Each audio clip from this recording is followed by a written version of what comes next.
Bizalians want to move their conference up by a week. Dukat and Sisko want to start their own buddy cop show.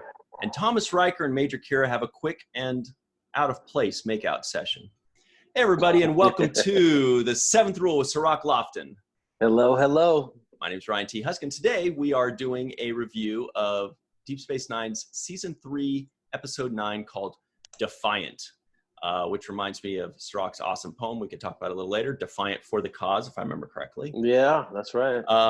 Written by Ronald D. Moore. It's the third one by Ronald D. Moore of Deep Space Nine and Battlestar Galactica fame, and directed by your buddy, Mr. Cliff Bowl. How are you? Doing good. Doing all right. Also, very quickly, episode is brought to you by Virtual Trek Con. Check it out, virtualtrekcon.com. We've got over 30 celebrities joining in. Everybody is participating. It's a big virtual fan experience where everybody works together to make this the coolest 6 days and the biggest event of, I guess, the summer, the year, probably. Yeah, the biggest event of the year, exactly what it'll be known as. When you look back on 2020, they'll be like Virtual TrekCon. Let's call it the most fun event of the year. Fun. maybe maybe you're right. Maybe rather than big, we should call it fun. Yeah, the funnest thing. That'll be a change of pace.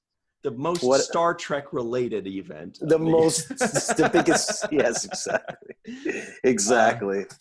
Yeah, that's a great point there. Before we go any further, though, what did you think of the Thomas Riker and Major Kira makeout session? Was that out of place, or were you feeling it? Were you like, I hope they make out? I was.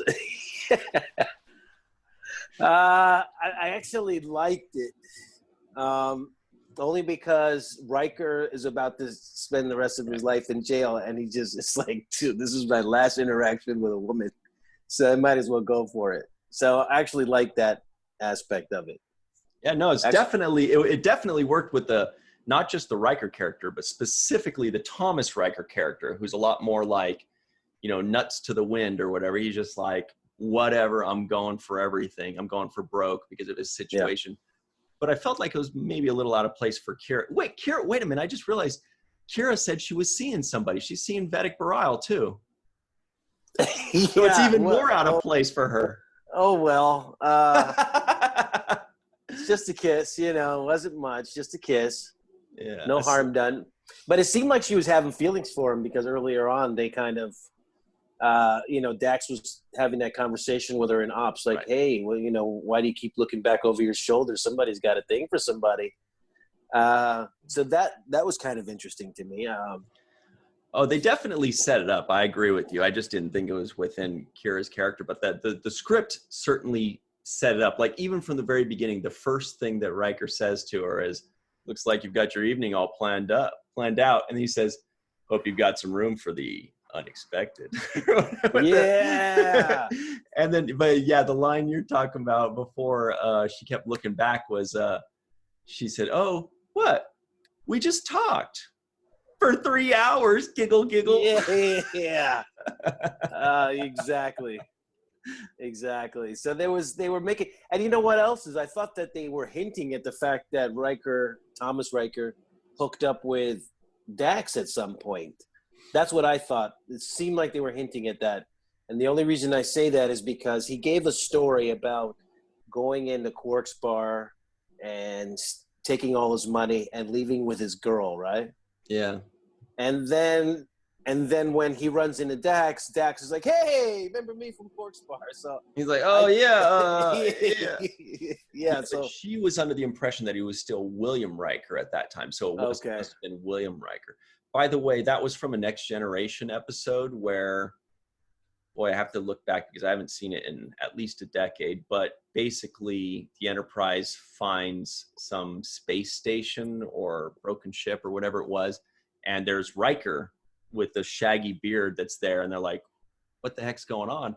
And it turns out that 7 years prior, William Riker was on an away mission, and they beamed him out, but it was like such a last second thing that and it was like interference, so they split him in half and made 2 Rikers. And so they rescued this new Riker, and he thought he was William Riker. And he'd been sitting there by himself for 7 years. And so he said, well, I don't want to be another William Riker, so I'll go by my middle name. His middle name is Thomas. So he's like, okay, from now on, I'm Thomas Riker. And so he's back to being he's a lieutenant, because he didn't live the next 3 years where he became a commander. And they kind of end up having like a rivalry, because Thomas Riker resents William Riker for having all the luck. You know, Thomas Riker wants to get Deanna Troi, and Deanna's like, oh, I already have a boyfriend, and it's Commander Riker, kind of, you know. So he's like, screw this guy, I'm going to be Thomas Riker. I'm going to go live my life as a cowboy. So that's his backstory.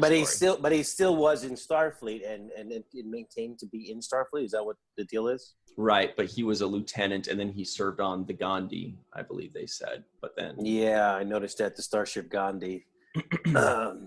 But so there was this backstory. This is a Next Generation episode. They kind of gave us a little backstory on this episode about it, about the splitting of the two Rikers.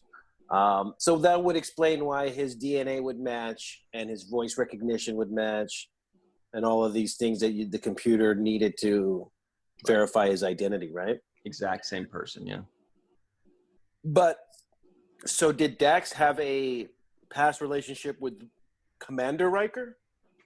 That was never covered. So whatever we saw in this episode was news to us. Okay. Yeah. One thing, and the people that are watching this, please let us know in the comments below, or we could just do our own research and I could stop being so damn lazy. He did say to O'Brien, I got nothing to say to you. You know what this is about, kind of thing. And I thought that later on in the episode, they were going to tell us what that was. And that tells me it must be something theoretically related to whatever happened in the Next Generation episode. But I haven't seen it recently enough to remember what that is. Was O'Brien involved in that transporter accident that created two Rikers? I don't know. Because like you said, they alluded to it, and I thought that was going to lead somewhere where either O'Brien was going to discover, hey, wait a minute, that didn't seem right. You know, it's a little fishy. That's not Commander Riker. That's somebody else. Mm-hmm. But they never went back to O'Brien's perspective of the events, right? They never went back to kind of clear up that, you know why I'm not talking to you type of conversation. Yeah. And I just Googled it, and people are like, why is Riker mad at O'Brien? Like, you know, there's definitely, yeah, maybe it was just, it was weird. It must have been covered in that Next Generation episode. Maybe they cut it out of the final script. I mean, of the final edit of the script, and maybe they did explain it, but they ran long, because this episode had a lot of stuff in it. I'm pretty sure things ended up on the cutting room floor. Yeah, maybe you're right. It doesn't seem like there are any answers on the internet there. It seems like people were guessing that it's just because Thomas was trying to get O'Brien out of there as quickly as possible, because O'Brien would have been able to tell that was not the real William T. Riker. You know, O'Brien would have been like, hey, remember that time we did whatever? And Riker would be like, what? No. He'd be like, oh, that's not the real, I don't know. Right. Maybe that's what it is. I don't know. And under that same logic, that's why it was weird for me that Thomas Riker would recognize Dax. Right? Yeah, you're right. How would he say, hey, Dax, how you doing? Well, you know what? That's the thing. That's exactly, actually, that worked with the script, because he did not recognize her. Remember? She said, hey, remember me? And he kind of like looked, and she's like, don't tell me you don't remember that I let you borrow some money or something like that. And he's like, oh, of course. How could I forget? But that was him going like, who the f is this? And how do I get to know her? Maybe I pulled the trigger too early on Kira. Zing. Yeah. Yeah. I would like to know what's up with O'Brien. We'll have to ask the experts during. Yeah, because he cut him off real quick. He cut him off right at the knees. And then he said, "You know why?" And so we thought we were going to get an explanation as to why. I was kind of like mad. I was like, you better tell me. You were looking like how we were. I was looking the same way. Like, no, I don't know why. And actually, that was That was O'Brien's face too. Like, okay. O'Brien does a great lost guy face because he's got a lot of practice. He's always the everyday man that's like, this guy confuses him. Keiko confounds him. Now Thomas Riker is telling him, you know what you did. He's just always like, what'd I do? Oh, Jesus, what'd I do? Oh, yeah. But this episode really was about the Defiant, right? I mean, hence the name. And also, yeah, as a play on words, to be defiant. Yeah. Okay. You know, they love to do the doubles. Right. So the Defiant, I mean, it was a clever way to introduce the ship and what its capabilities are. And to have a storyline associated with the ship as opposed to, hey, look, guys, we got this new ship in and it can do this and this and that. This was like a good introduction. It was a whole story based around the introduction. You get a little bit of the next generation past storylines tied into DS9, which is always fun for the fans that like those connecting dots. But no, I enjoyed it. I thought the episode was pretty good. There was a lot of things there. As soon as we saw the Defiant in battle, in action, I thought of you right away. I was like, if this is the first time Cirroc is seeing the actual Defiant in battle, I bet you his eyebrows are raising right now because it's pretty badass seeing like these pulse cannons. Like, it's not like a little bzzz, which is most ships like bzzz. It's like pew pew pew pew. That's so cool, man. Love it. Yeah, I enjoyed that, the special effects. The Defiant shooting off its photons at everybody. I thought that was pretty awesome. Yeah. Also wanted to give a quick shout out to whoever did the sound effects on that too. The sound effects were very like the pulse cannon, it was a really, really cool sound. It kind of blows you away for a second. You're like, that's pretty good for the 90s, man. That really kind of grabbed me, felt like a little action movie. Quick shout out to whoever that was.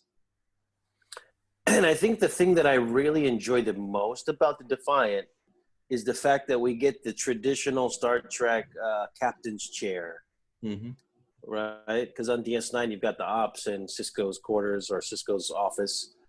And it doesn't have the same appeal as if you're going forward, looking at that forward screen, hail the ship. It's a little bit different in ops. So when you have that captain's chair, and even at the end, they had Kira kind of sitting in it and slumped in. Yeah. And I liked her words. She said something like, warp it. Yeah, I think that was her last line. Oh, really? I missed it. Warp it good. Warp it. Yeah. She was slumped in the captain's chair, and she just hit him with a warp it. And I was like, oh, I'd never heard warp it before. Yeah, me neither. Good one. Yeah, I missed that. Now I'm trying to think of how she would have said it. Did she go like this? Did she go whoosh, when she said it? Warp it. Warp it real good. Hey, I think we got a song there for the Sons of Kirk. The Sons of Kirk. Right. Warp it real good. They do have a song called Warp Speed that I really like because the harmonies are great. But we'll see. You'll hear it. It's pretty cool. Yeah, we got to send a shout out to the Kirk guys, and maybe they'll introduce that into their next album. Warp it real good. You can do the voice there too because you were hitting it. No, see that we're doing two different songs. Now we got two covers here because I was thinking about there was like this other 80s songs that was like now whip it good, but you're doing like push it. Yeah, right? That's the one. That's the one on the push it real good. Ooh, ooh, ooh, yeah, that's what I thought you were saying. Okay. There's probably a third one that the fans are thinking about. They're like, "What are you talking about? What about Rocket by Def Leppard? Come on, guys." Yeah. So no, we were talking about two different songs. I'm thinking of that one, "Push It Real Good." That was like warp it real good. Warp it real good. Oh man. Do. That's a great one. So yeah, that was funny because she was literally slumped in the captain's chair. She had this like real masculine seating style where she had her legs kind of open and she was slumped in the chair. She hit the first officer with warp it. You know who else did actually? I noticed kind of a tough masculine sitting style was the Obsidian Order lady, Corinas. When the buddy cop team walked in, Sisko and Dukat, when they walked in, she was like lounging, like, "Oh, you guys are here, psh, whatever." You know, I kind of half expected her to like sit up at attention, but she didn't. She's like, "You guys just whatever." I did want to ask you, what did you think of seeing the inside of a Cardassian ship? That was pretty cool. Like it had like a different color scheme, different kind of layout. It's really interesting. Because when I was watching that, it reminded me of like Russia, like, you know, how we see our own United States and we have our own military ops places, and they have the situation room in the White House where, you know, you have the way it's set up. And then you go to another country and their operating center is different, you know, and still the same principle, you know, move the ships here, move the ships there, and, you know, central intelligence as far as the information. But it was nice to see. It was a different set. It just made me wonder, like, did they just build all that for that one episode? Or are they going to recycle some of that stuff? Because it was pretty elaborate. Yeah, you're right. Consoles. It would be sad to build that whole set without repurposing it. I mean, I'm sure they must have used it for other things. It did look a little similar to an old Ferengi ship layout, Ferengi Marauder and Next Generation, but that's like years apart, so I don't think that was the same thing. I think you're right. I think they may have just built that set for this one episode and been like, all right, tear it all down again. Yeah, which is sad because it did look pretty intricate, and you know, the Cardassians have their own computer screens. It's like completely, it's like Windows and Mac. It's like completely different operating systems, right? Yeah. But you know, I thought it was good. I enjoyed the part where this Corinas woman from the Obsidian Order. Yeah. I liked when she was like, cover up the screens so this human over here doesn't get a chance to look. I forgot secure the console while the human is here. I like that one. And she said all levels security 4 and above covered or something like that.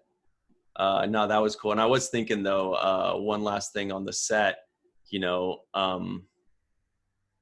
it would be cool if they could figure out something to do with it. And I'm sure they did. I'm sure there's something in there that they did with it later on.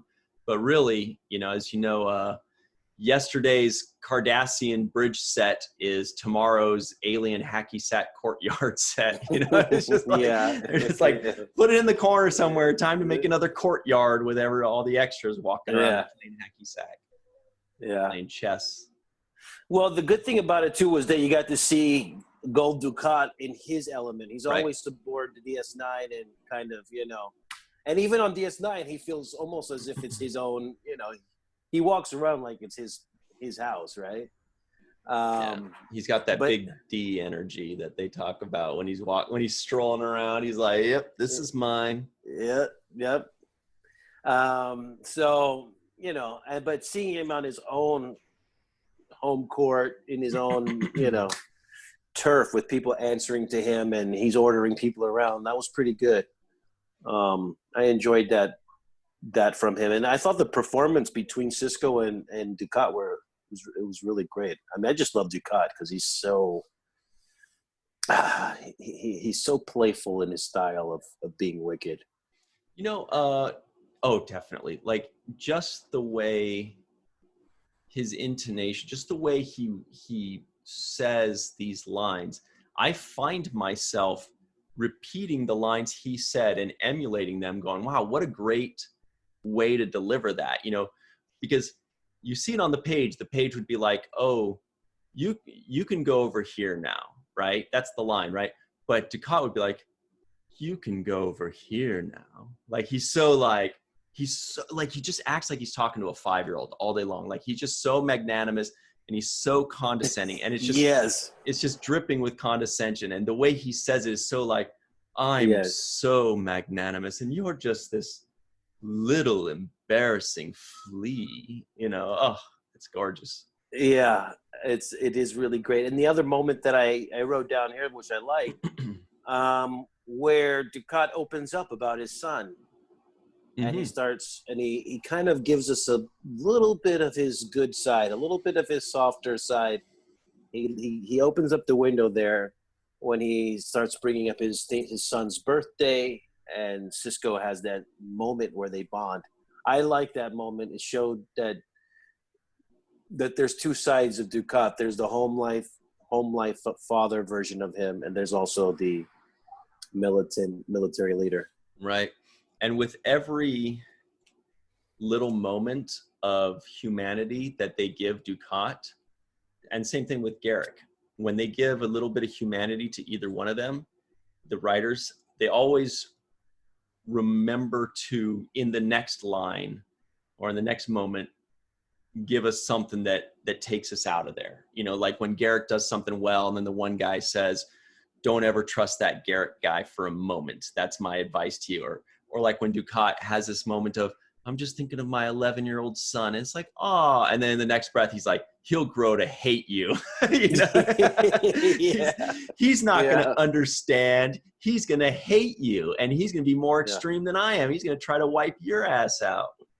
Yeah, when he looks back on this day, I thought that was pretty. But you know, it started off with the softness, and then it goes right back into Dukat can't not be Dukat. Oh, but here's he says, my son won't look back with understanding. He'll look back with hatred, and that's sad. And that's sad, by the way. That's sad. Which brings us, of course, to the one Nam of the day. Happened twice. Jake Sisko was mentioned. Yes, I was. Oh, Rob Van Dam. You know Rob Van Dam? He's the guy that does this. Oh, he does that? Yeah. Yeah, Rob Van Dam. What did you think of Sisko and Dukat's relationship kind of growing? I thought that this was... usually it seems as though Dukat kind of gets the better of Sisko. Sisko will win the day, but Dukat will win the mind control kind of thing. You know, it's a very thing where like Sisko, you know, the station escapes whatever, or Sisko escapes whatever, but Dukat leaves with like the personal victory, right? But I felt like today, this episode was the one where Sisko comes away with the personal victory, because he shows up Dukat saying, actually, you're wrong. This is how to find the Defiant, and this is what's really going on. And he comes up with the solution. This was the episode I felt like in that, you know, Sisko kind of won the battle of the mind games, where Dukat kind of left with more respect for him. Yeah, I thought that there was a little bit of that at play. And I don't think Sisko was doing it to he wasn't doing it to show up Dukat like, I'm smarter than you and I know more than you. He's trying to save lives. He was just literally trying to save lives. And he had experience. He had knowledge with the Defiant, so he knew what it was capable of. He knew where its strengths and weaknesses were. So that was good. But, you know, some of the tactical things, like when he pointed out that they were trying to make a diversion so that all the Cardassians would respond over there and leave this other area open. I like that. That was smart. I thought that was smart, and I like the way Sisko pointed it out. And I actually liked the response from this Coronus character when she said, "Oh, I wish we had somebody who was smart enough to figure it out." Yeah. Whoops, gotcha. A little stab in his stomach there.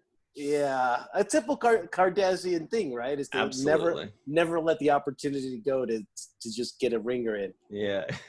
Hey, real quick, we got to take our break.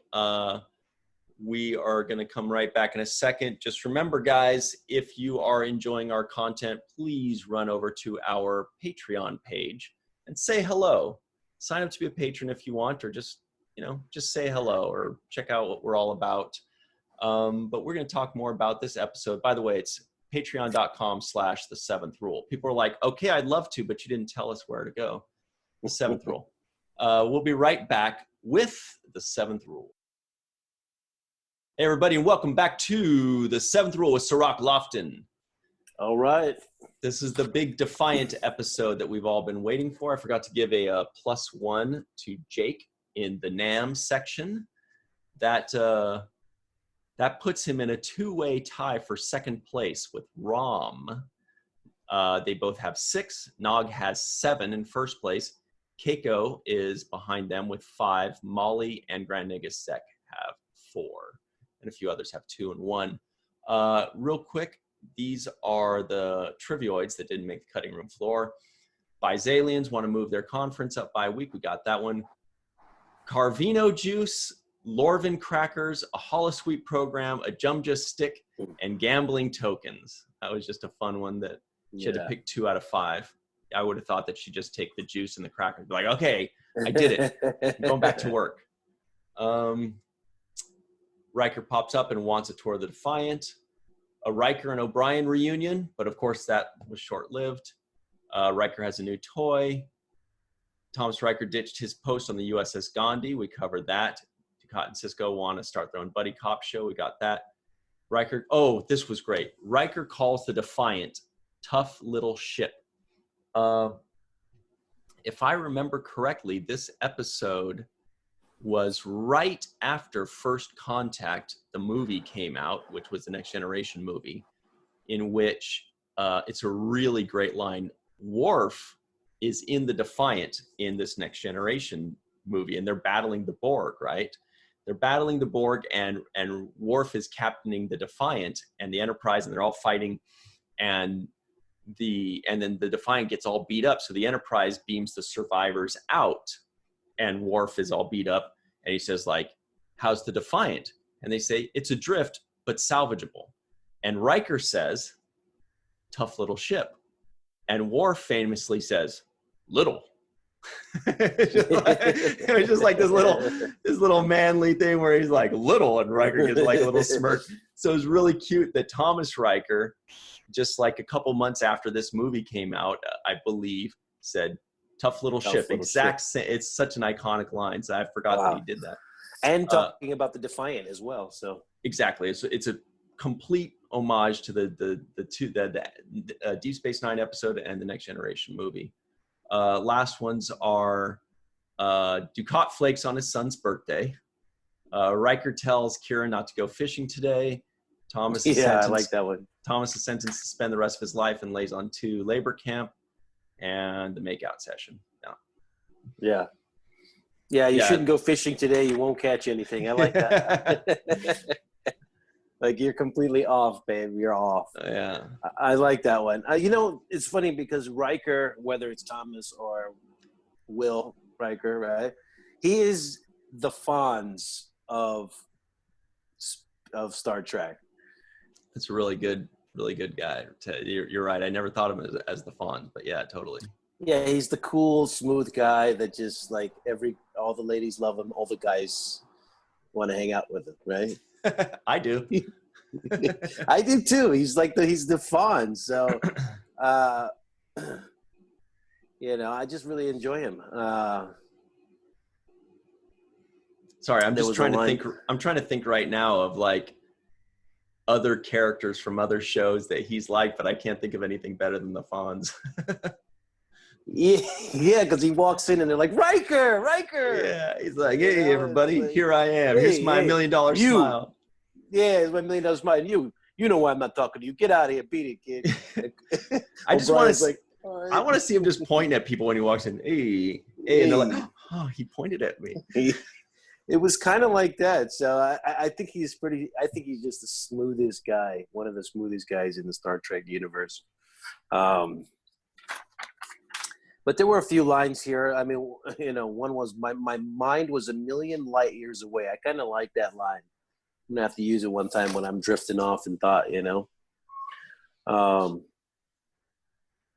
But there was a few things here that I really enjoyed. I liked all the names that we got thrown at us. Like there was Gull Raynor. You know, we got all these little characters, the Orias system. The Orias system, yeah. All these little things where you're like, ooh, who's Gull Raynor? But that's it. So Gull Raynor or he or she gets a NAM, but, oh no, he said tell him.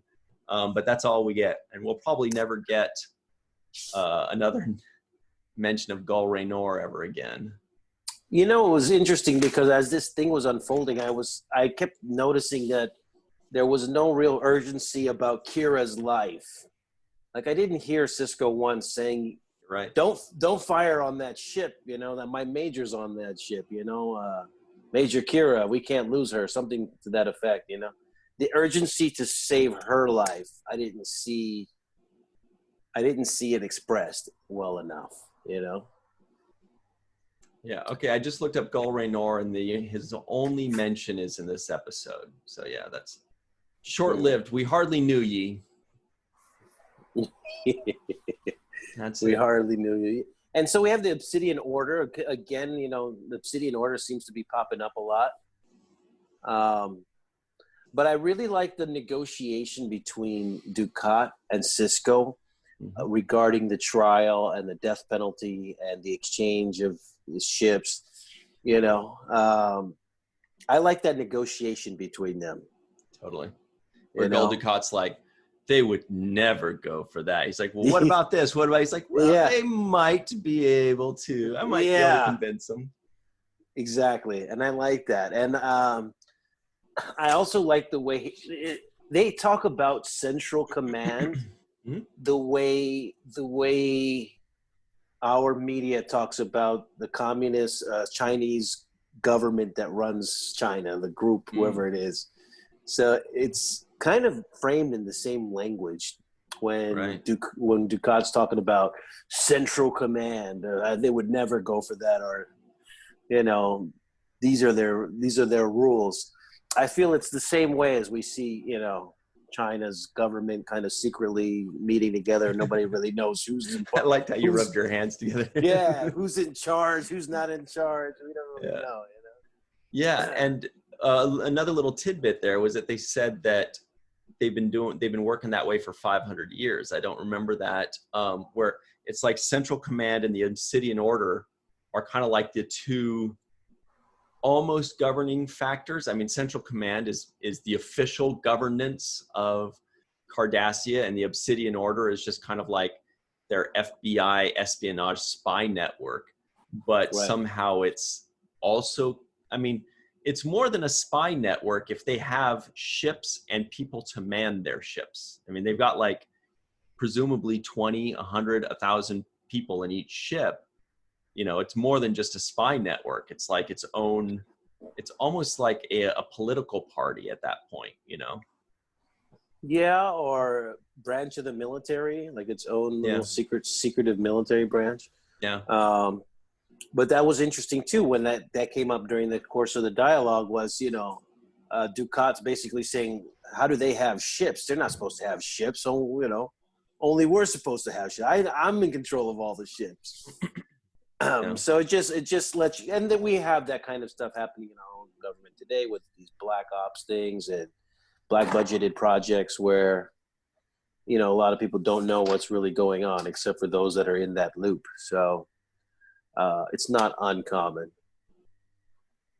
Yeah, and we're going to get more and more development of that, of the Cardassian political structure and the way they run their world, and it's really interesting because it's a military run planet, you know, Central Command, you know, so it is like martial law or something like that, where it's like the military and the government are the same thing. And I believe they explained that as Cardassia, you know, there were homeless people constantly in the streets, everybody was starving, there was famine, and it was just like in a really sad state.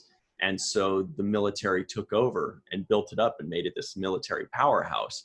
But then, of course, what you have is a military planet, which if you're a military type person, you're like, cool, you know, but if you're an artist, you're like, this kind of sucks. I don't want, you know. So that's kind of like the turmoil that their planet is in, you know. It's a really interesting take. Yeah. I thought it was also interesting when Kira's natural instinct as a rebel started kicking in, and she was trying to break her way out, and then she goes into start like explaining how to be a better terrorist to Riker, right?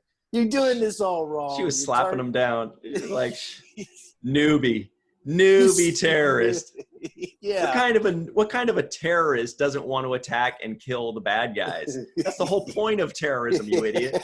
Noob. And then that's what she says. She says, I guess we're different. No, he says, I guess we're different kinds of terrorists. And she goes, no, you're trying to be a hero. And she just cut right to the core of him right there. Yeah. And then he was trying to be a hero, because she actually even went on further and said, you just want to go out in a blaze of glory, she called it.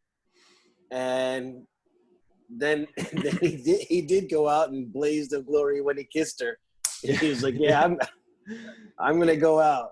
Yeah, that's true. That was his. It would have been funny though if he goes like, if he's just like, come here or whatever, and he's about to get, and she's like, whoa, dude, whoa, seriously? Whoa, yeah, whoa, you're like, no, you're a fugitive, dude. Get off me, man. I'm seeing somebody. Yeah, you're cool, but like, dude, go to jail. See ya. Well, yeah. What's her boyfriend? Her boy, Vedic Barai. Yeah. Barai kick your ass when he finds out. He'll get all beriled up on you. He'll get you. He'll teach you a lesson. No, I got Riker on that one. He's 6'4". But they also revealed something too, that the Romulans made a deal to give this cloaking device, right? I don't know if that was explained earlier in other episodes or movies in the movie, but they made a deal with the Federation. They would lend them the cloaking device for the Defiant for only if they use it in the Gamma Quadrant and in exchange for information about the Dominion. Right. So those were the stipulations, right? Which is really cool, because that's, the Romulans definitely don't work with the Federation generally, but desperate times call for desperate measures, and the Dominion have created desperate times. I mean, that's it. They've now, the people in the Alpha Quadrant have found something that could possibly wipe out the Federation and the Romulan Star Empire and the Cardassian Union, all in one fell swoop. Okay, so the Dominion is a threat to the Romulans as well. Sure. Anybody in the Alpha Quadrant, Klingons sure would like to fight them, though. Klingons are like, remember that Dominion or the Jem'Hadar guy that was like, I would have loved to fight a Klingon. Yeah. Or at least a Cardassian. Yeah, I remember that. That was a great one. Will be the honor in fighting somebody worthy of my talents. Mm-hmm. And so what's the secret base that they're working on? This Cardassian secret base. What do you think is the motivation for it being around and them hiding it? Yeah, so that I was a little bit unclear as to the exact details on it, but basically what we have is that the Obsidian Order, which is supposed to be just a spy network, is now building up a fleet, an invasion fleet, and they are presumably, I think, I think it was to invade the Maquis, but maybe it's to invade Cardassia for the Obsidian Order to say, we are now your new overlords rather than the military. But either way, and I don't remember if I didn't catch it if they explained what the purpose of that fleet was, but they did say it's an invasion fleet. And even if it just went to go invade the Maquis, then what that would do is drag Cardassia in a war with the Federation, which was what Dukat and Sisko were talking about previously, which is that the Cardassians would have to fight the Maquis. The Federation would have to defend their planets that are in Maquis space. And at some point, they're going to cross the streams, they're going to end up fighting each other. And then suddenly the Cardassians and the Federation are at war. So that's why they have to be really careful with their involvement with the Maquis, is because that could be a powder keg that launches the whole area into war. Yeah, and the last time when we saw the Maquis Part 1 and 2, Sisko let their leader basically get away, right, at the end, wasn't it?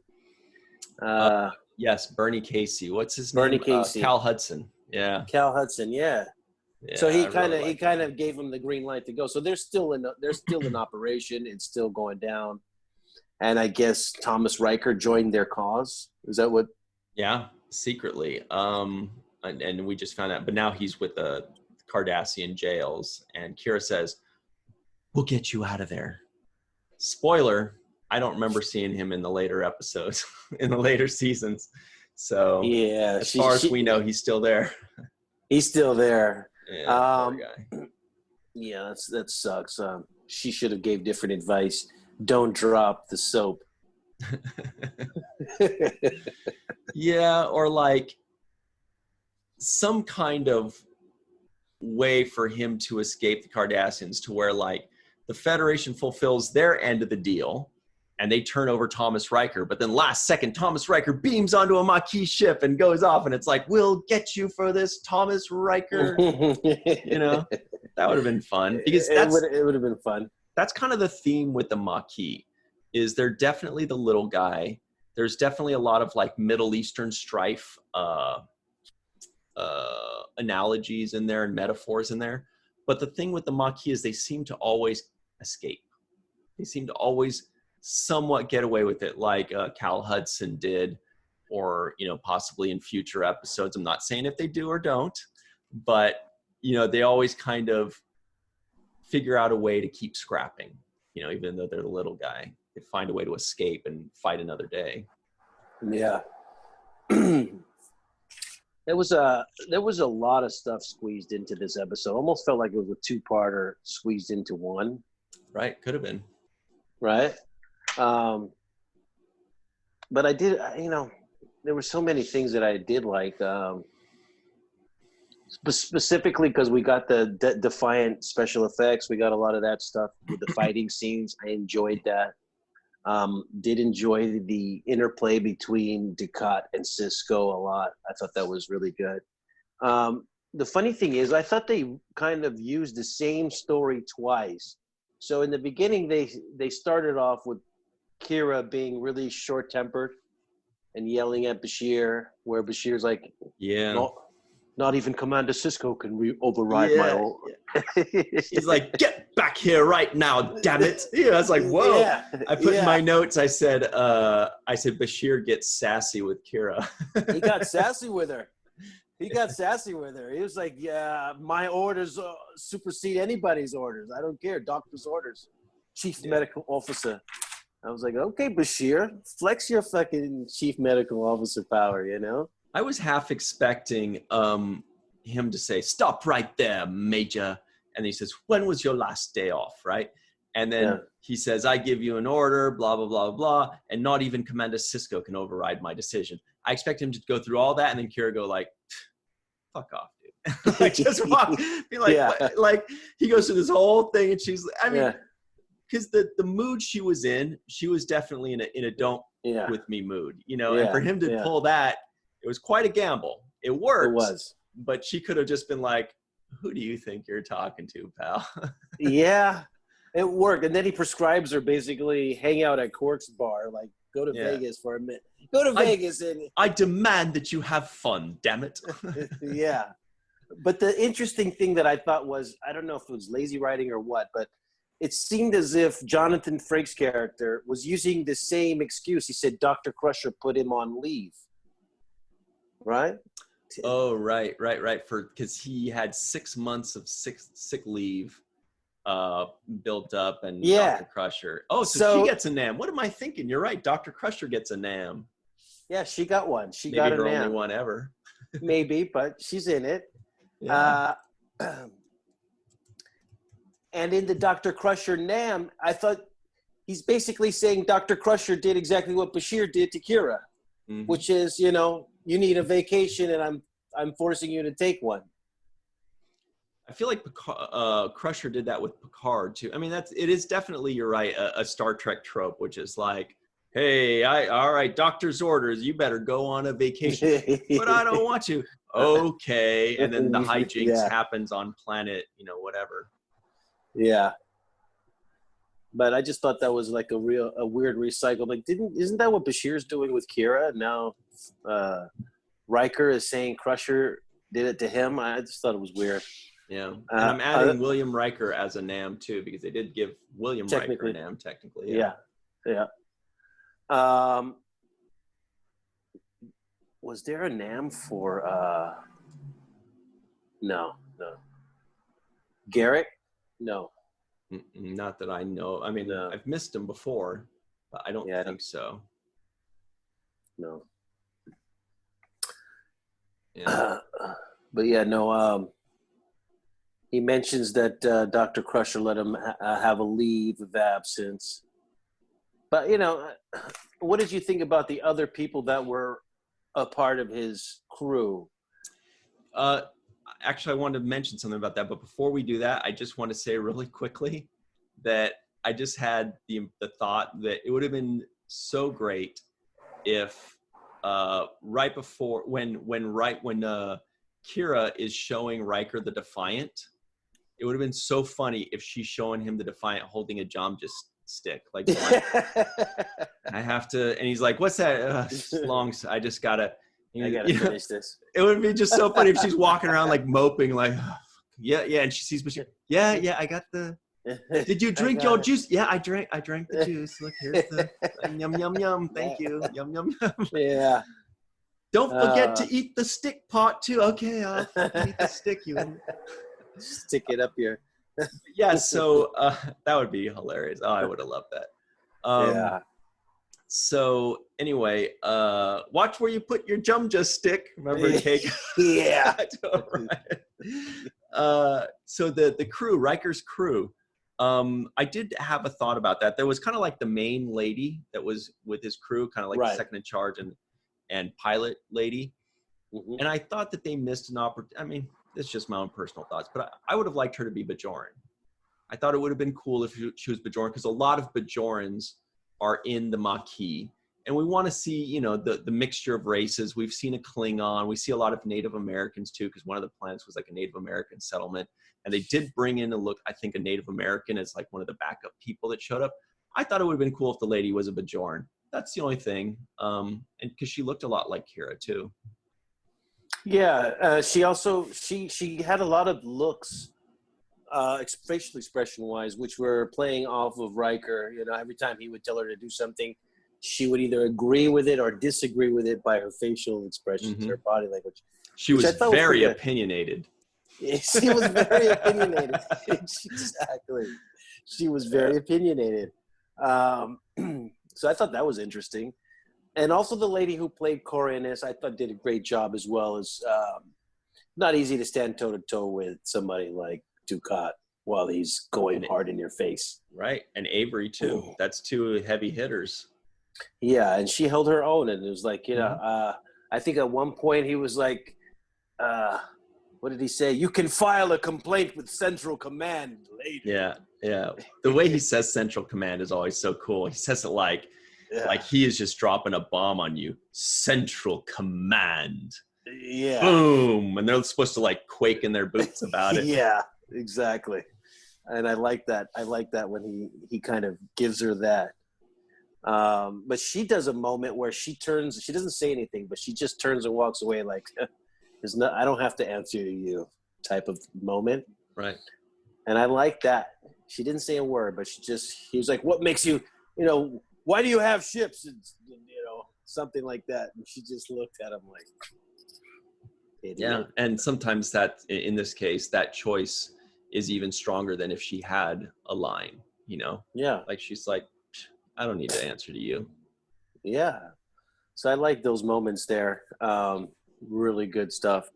Sisko had a great line where he said, where they were realizing that they will have a war on their hands. Dukat was explaining that, they're going to send a fleet over there. And Sisko says, well, we're going to send a fleet. And then what's going to happen? We're going to have a war on our hands. I like the way that he delivered that line too as well. Anything going to happen. That's a quote from Snoop Dogg on a commercial like 20 years ago. Big Snoop Dogg, anything gonna happen. I can't say what that commercial is though. I'll have to tell you off the air. Okay. All right. I got it. I think there's at least one person in the audience right now that's like, I remember that commercial. I know it. I remember that commercial. And it was maybe like 15 years ago. Anyway. I'd like to be on the Cardassian Ministry of Justice. Because it doesn't seem much justice is going on down there. Yeah, you got a pretty easy job because it's already laid out. The script is already out there, remember? Yeah. So what we can do with him? Kill him. Yeah. Same thing we do with everybody. Kill him. Exactly. Yeah. Whoop it real good. To whip it good. They're both 80s songs. But I think Whip It's like early 80s. No, I know you're talking about a different song. Yeah, and Push It is like kind of mid to late 80s, more like late 80s, and Whip It is early 80s, I think. Anyway. Yeah, I get them mixed up, but Whip It. I know that song too. That's another one. It's got to be a mashup of those two songs. Hey, so we only have a couple minutes left, so I want to ask you, Cirroc, Lofton, Jake Sisko of Deep Space Nine, who's dating a Dabo girl, as mentioned, and confirmed by Commander Sisko yet again. He's like bragging to Riker. He's like, yeah, you may be a ladies' man, but let me just tell you something. My son's got a Dabo girl, so just, easy. Yeah, Riker's like, I think I'll stay away from there. Yeah. I don't Which want was no weird. parts of that. That didn't sound like a Riker thing. He's like, oh yeah, the Dabo girls are totally date anybody. He's like, oh, I better stay away from that. I don't want no parts of that. What? Riker, are you? Hello? Did you hear me? I said Dabo girl. Yeah. Riker, right? You're Riker. Did I get you mixed up with somebody? Anyway, you're the guy that grabs women and just kisses them whenever you want to. Yeah, Bajoran militant terrorists, by the way, they could just kill you if they don't like it. Yeah. They could just be like, oh, whoops, I accidentally stabbed you when you went in for the kiss. Sorry, maybe next time you won't do that. Oh, was that your trachea? Sorry. So, final question is, what would you give this? What do you think the IMDb score was for this one? Oh, yeah, for this one. There were a lot of loose end things that I thought weren't covered so well, like what we discussed with the O'Brien kind of, thing. But overall, it was better than average episode. It was interesting to watch. It kept me tuning in, and I was, my eyes were on it. I always like episodes that Marco Limo's in. Yeah. I don't think he disappoints at all. Ever. So I'm gonna say this is a better than average episode, not the best, because there's a lot of room for improvement in this one. I mean, just little things here and there, but for the purpose of basically unveiling the Defiant and in DS9 and going through the motions of explaining what its capabilities are, this did the job very well. So I'm going to say 7.5. Oh, so you think it's better than Meridian, last week's episode? Yes. This on IMDb was given an 8.1, actually. I feel like this was more like high sevens, but I think it got an 8.1 for the Riker factor. Anytime you have like a guest star from another series, people just like go nuts for it. So I think a lot of it was because, oh my God, Jonathan Frakes is back and it's Thomas Riker. And, I think that's what pushed it over the 8 edge. And I can understand that because like you mentioned the history with the lines from the movies, the background from Next Generation episodes. I mean, they really tied in a lot of other, Star Trek outlets, other different things and put it in this episode. So for that, they get that extra little bit of credit. I can see the bump. A little bit of fan service there for us. I loved it. Yeah. And even though we've gotten Frakes to direct episodes, seeing him in front of the camera is a whole nother special treat that we all really enjoy. With that $1 million smile he gives. And he's an overall really great presence to have. He's a big guy.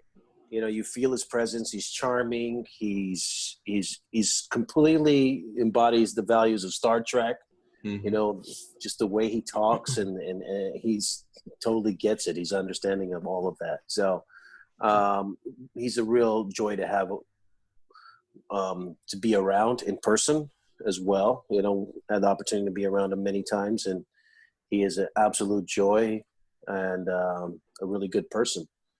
So that kind of resonates in the character. He is basically the character he plays. He is the Fonz, you know. William T. Fonz. William T. Fonz. Yeah. All right. Well, we better go. I'd love to meet Riker. I don't think I ever really did meet Frakes, rather more than just like a quick hello at a convention or something. Anyway, thank you all very much for joining us. Stay tuned for the free-for-all. Special thanks to Yvette Blackmon, Rex Wood, Dennis Koch, Homer Frizzell, Eve England, Anne Marie Segal, Carmen Shamwell, PJ Thomas. We'll see you on the other side on the free-for-all. Always remember the 7th rule. Hey everybody, and welcome back to the 7th rule. We are joined with, obviously, Cirroc Lofton, star of the show, cool guy, writer, you know, no big deal. We're joined by Commander Homer Frizzell, Eve England, all the way out in Wales, the UK, Kat R. King, all the way out in, like, you know, North Hollywood, right? Malissa Longo, we're not going to tell anybody where you're at, and Anne Marie Segal in New York City. Manhattan, New York City. Yeah, in East Village. So today we did the review of the Defiant, or just Defiant, which is a great episode. Everybody seems to love it, which made me think of this question, which is, of all the Star Trek series and movies, who is your favorite either sibling combo or clone combo? You know, because Thomas and Will Riker, you know, there's Tasha and whatever her sister's name was. You know, there's all kinds of brother-sister combos. You know, it's okay. So like Spock and Burnham, right? That is right. They are siblings. That's all I know. All right, so that's yours. I guess. Right? Yeah. Jake doesn't have Or any Cybok. siblings. There's also Molly and Kirayoshi later on. That's farther along. Well, I do have a half brother that becomes like some kind of engineer. Oh yeah. I don't remember that. Yeah. That was it. That's in my. That's in the season. Yeah. Yeah. Oh, right. Oh, that's so cool. You didn't get season 8, Joe. man. Yeah, Cassidy's pregnant, right? Yeah. Mm-hmm. Oh, that's brilliant. I forgot about that. Isn't his name Joe in the documentary? Like after your grandpa? Oh. Or am I making that up? Joseph. Yeah, I thought so, right? Yeah. Joseph Yates. I was like, did I dream that? Okay, cool. So we'll start with you, Anne Marie. Show us how it's done.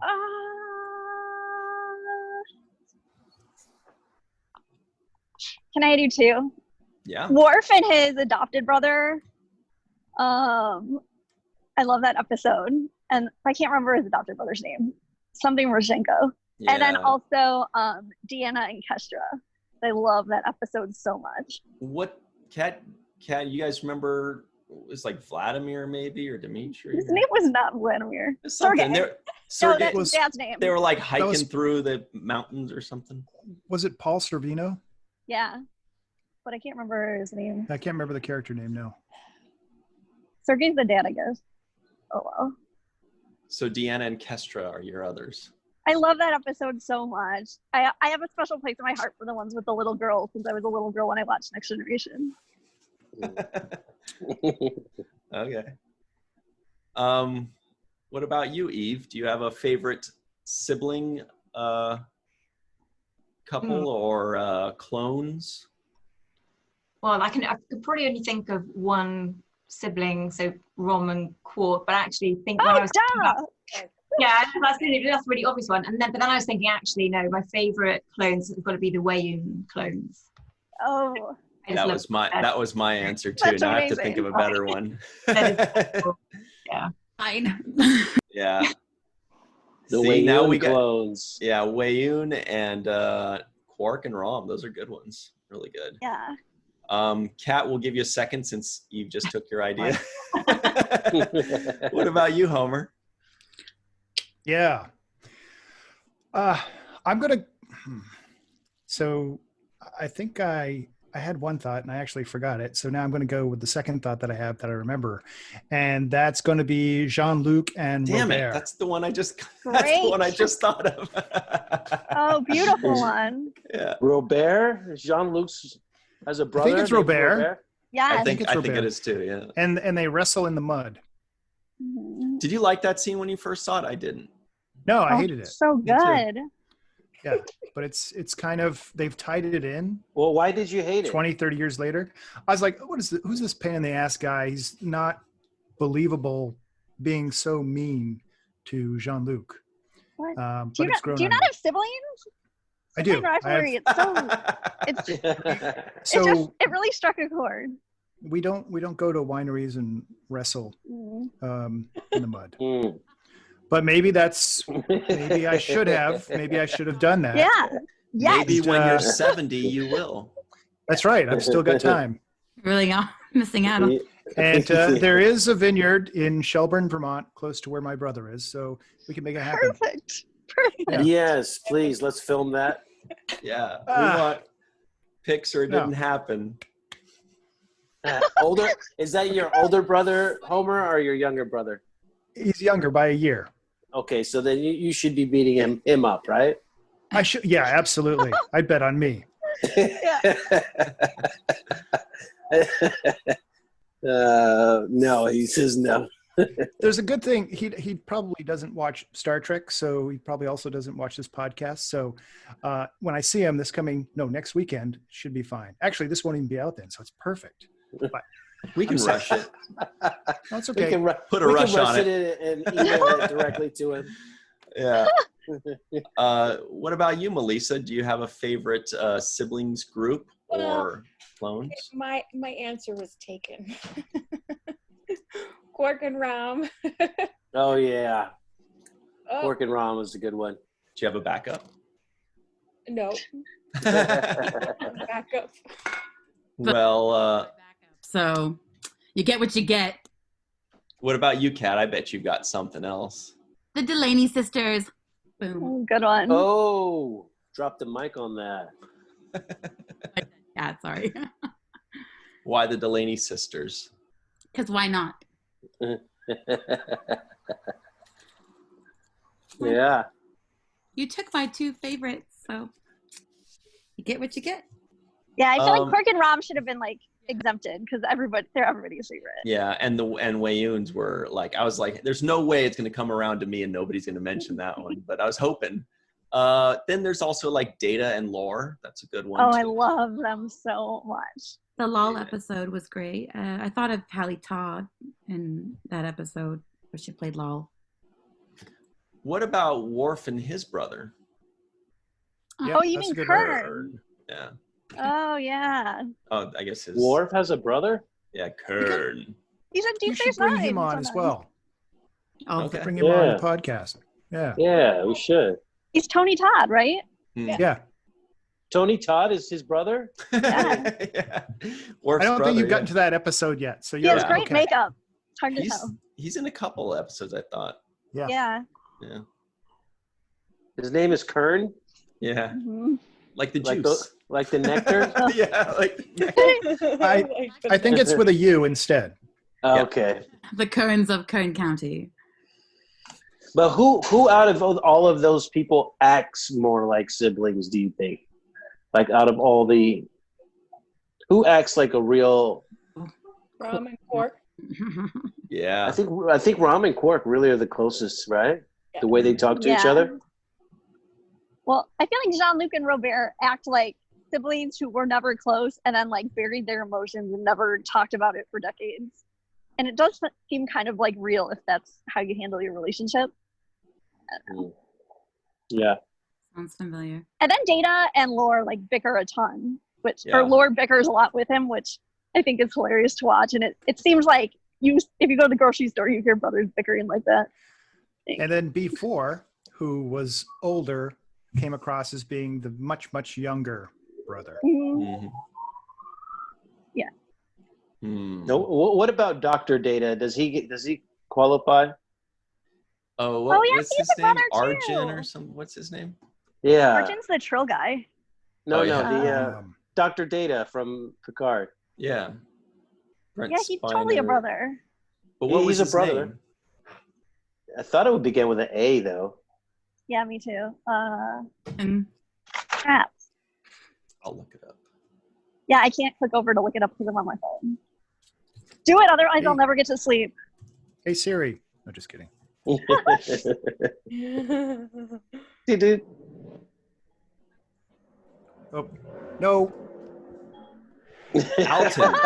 Dr. Alton Inigo Oh, Soon. yeah. Inigo. Yeah. Dr. Alton, yeah. Moment. Nice one. Is that a brother or is it or a sibling? Or? He was. He said older brother, like he wanted to be treated like Data's brother, it seemed like, right? Even though we don't know if his mom was Juliana. Like the real kid, the real boy got discarded and neglected for the, innovation that was the positronic, android we come to know and love as Data. Cool. Do you guys have siblings? Homer, we know you've got an older brother. You got a date to wrestle in the mud with him. That's right. And I have a younger sister as well. Melissa, do you have siblings? I do. I have 2 sisters, one older, one younger. Nice. Middle child. Middle child. Kat, Yeah. do you have siblings? I do. I have several. Wow, nice. What about you, Eve? I've got a younger sister. Anne Marie? I have 4 siblings. Oh. 4 younger siblings. We're all You're 2 years apart. You're the oldest? Yeah, it's 2 girls and then 3 boys, and we're all 2 years apart. And Cirroc, you've got a sister. She's younger? I have a younger sister, yeah. Abyssinian kiosk. Check it out if you want Oh a my shirt God. like Cirroc's wearing. I think Cirroc's wearing his right now. I just I don't placed have another mine on order. today. Oh, cool. Yeah? What colors? Yeah. I'm getting a mug, and I'm blanking on the shirt. But I like the shirt you have on right now, Dave. Oh, thanks. This is from, if I may plug, Shop LLAP, which is, I think, the granddaughter of Leonard Nimoy. Oh, cool. Oh, really? Yeah. And also, Okay. Eve has some mugs from your sister, and her pictures of them look like something out of Vogue. They're so beautiful. Yes. Her pictures have gone viral on Insta. Yeah, What? they're so pretty. Wait, what? Yeah, Eve's she's got a lot of style, I have to say. What pictures? She had the gray hoodie, which I really like. So Nice. beautiful. That's so cool. It's my favorite. It's amazing. It's so comfortable. I've got Lisa's t-shirt on today. It arrived today. Oh, cool. Oh, let's see it. Well, that looks so good. Yeah. Oh, there it is. Yeah. Yeah. Nice. Oh, cool. Nice. Exactly. Nice. Yeah, right today. So it's really exciting. Good to have something in the post today. Yeah. Awesome. Another plug. It's walkingartbymelissa.com, right? There it is. Yeah. No, it's Walking Art. You said made by Melissa, right? Yep. Yeah. So good. Very Damn. nice. Yeah, I'm so Well, glad I'd like to you plug finally this tiny tried. little shop too, NASA. They're also little known. Check them out sometime.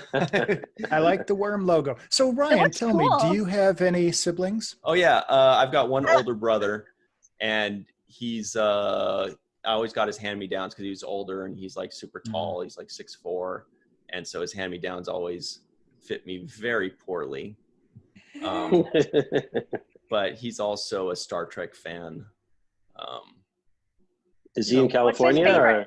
No, he's actually currently working out in North Carolina, but he lived pretty much his entire adult life in San Francisco until the last couple of years, and he'll probably be moving out of there shortly, maybe by the end of this year, possibly going maybe either to DC or back to the Bay Area. What's his favorite Star Trek?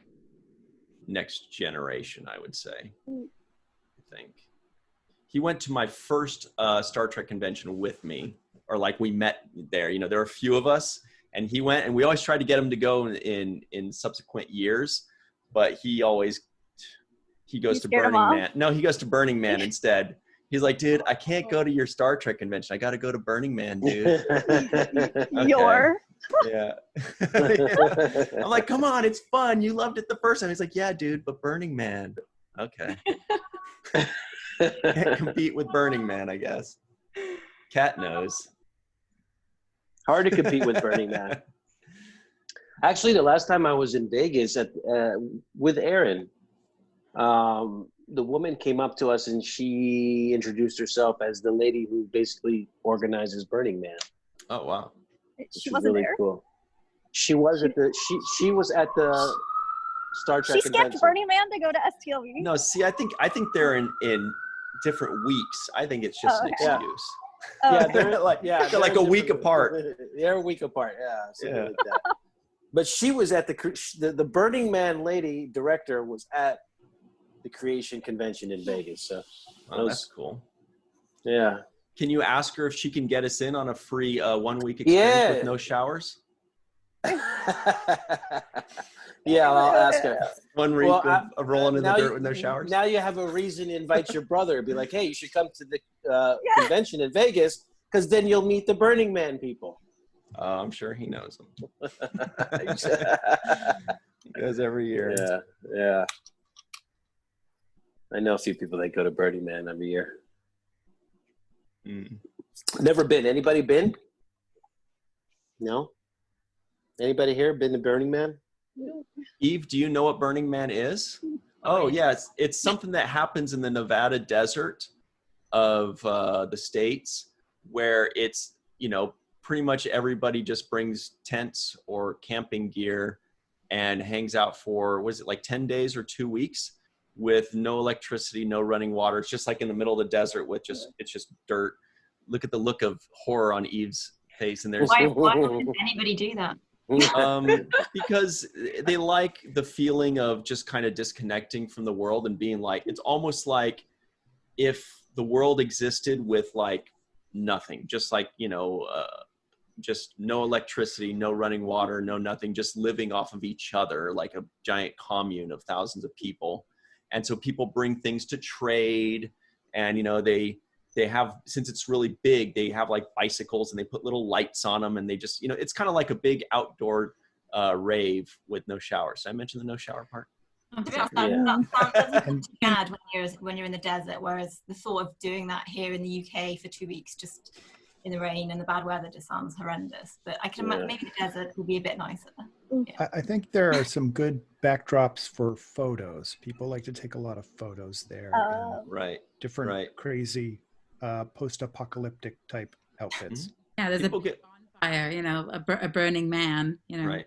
That's exactly that. They burned the man on the last day. They have a big I just got that sculpture of the man, and they burn him down. That's where they Michael burn him down.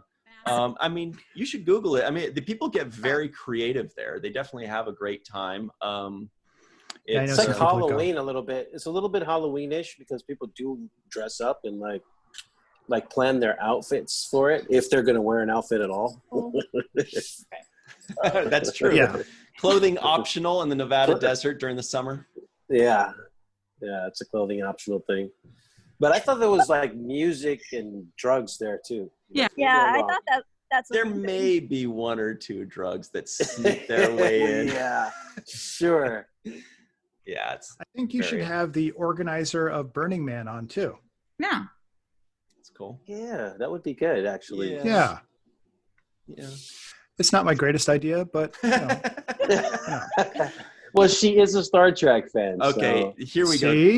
Let's close this out with a question. Which Star Trek character do you think is the most likely to go to Burning Man besides Neelix? Jake. Jake's already there. Yeah. Yeah.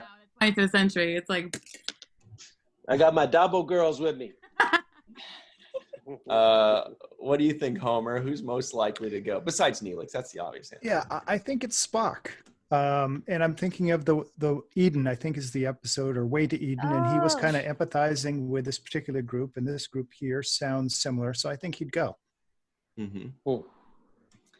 Eve, what do you think?